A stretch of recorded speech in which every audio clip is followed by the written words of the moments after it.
महाभारत युद्ध में योद्धाओं की बात आती है तो कर्ण और अर्जुन का नाम सबसे पहले आता है। कहा जाता है कि दोनों ही योद्धा बहुत ही शक्तिशाली और अस्त्र शस्त्र से संपन्न थे। कर्ण अधिक शक्तिशाली होने पर भी अर्जुन से बार बार हार जाता था। आखिर वह कौन सी वजह है जिसके कारण कर्ण अर्जुन से बार बार हार जाता है? कहा जाता है कि अर्जुन बहुत ही संयमी, बहुत ही शक्तिशाली और बहुत ही पराक्रमी योद्धा था। कहा जाता है कि अर्जुन ने भगवान शिव से वरदान में पशुपतास्त्र मांगकर और माँ दुर्गा का आशीर्वाद लेकर भगवान श्री कृष्ण का सानिध्य प्राप्त किया, जिसके कारण अर्जुन इस संसार में अपराजय हो गया।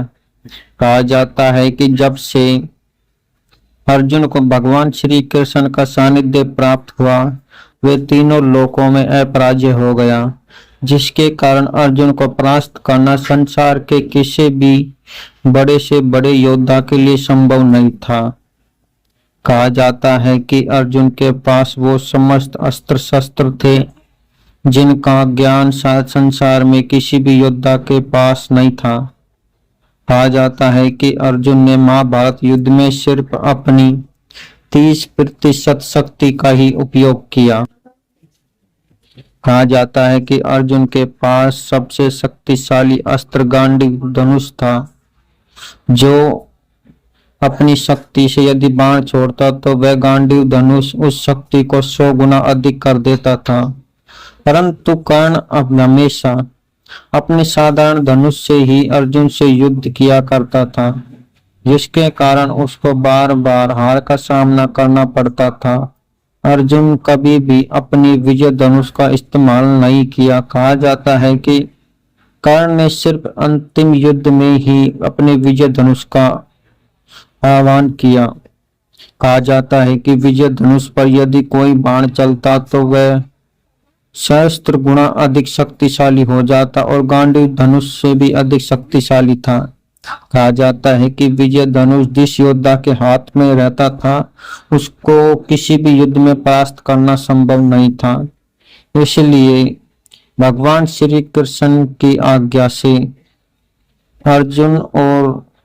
अर्जुन उनकी बात को मानते हुए युद्ध से भागने लगे। तभी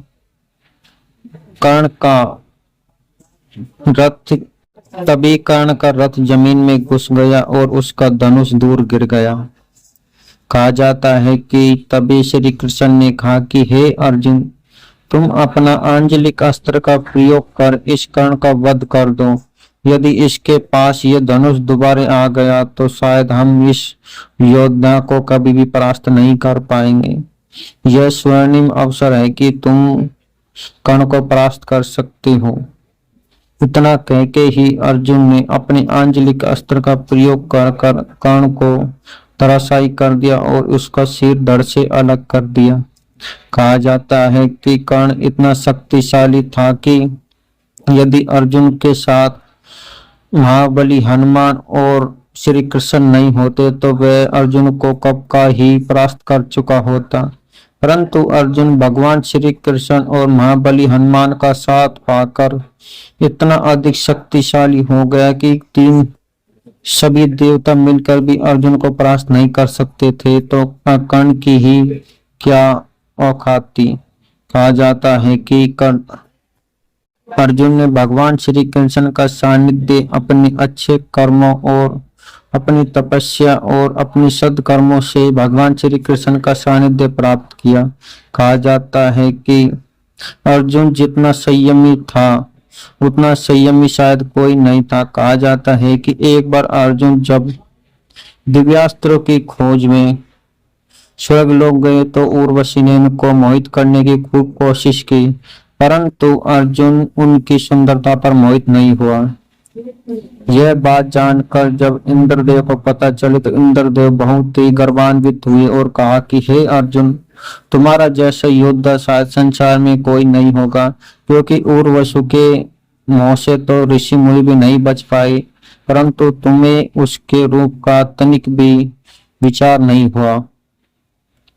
देवराज इंद्र समझ गए कि यह स्वयं श्री कृष्ण की कृपा का सानिध्य है, इसलिए इसे किसी भी मोह में नहीं पासा जा सकता, न ही इसे किसी भी युद्ध में हराया जा सकता है।